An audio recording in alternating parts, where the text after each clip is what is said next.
Yes, getting you all the latest developments. This is his first multilateral meet after assuming office. And at the BRICS summit, Modi will be giving a push for global reforms. On the sidelines of the BRICS summit, Modi also met Chinese President Xi Jinping to improve ties between the two nations.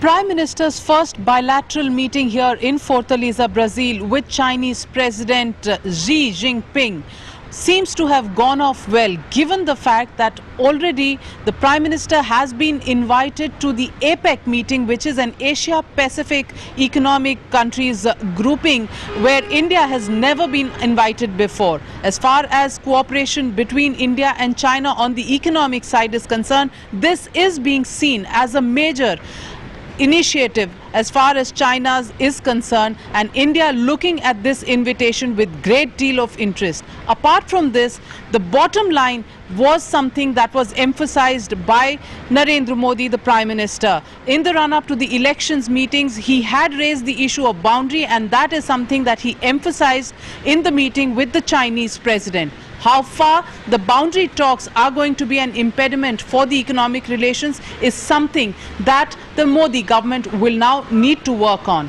Also, in a first, India raised the issue of the Kailash Mansarovar Yatra and asked the Chinese counterparts to provide them with an alternative route.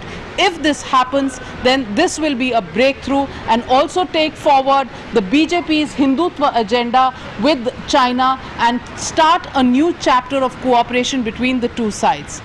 Really a long list of to-do items as far as the India-China list is concerned, and that is something that at least Narendra Modi will be looking at with some satisfaction, given the fact that there is a breakthrough in the economic ties between both sides.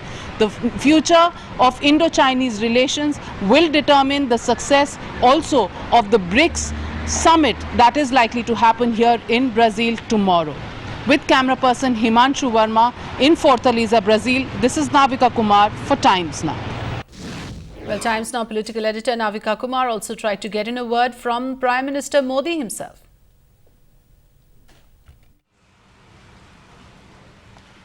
Modi ji, namaskar. कैसी रही यात्रा? पूरी टोली आई है sir. क्या expectations है sir Chinese से?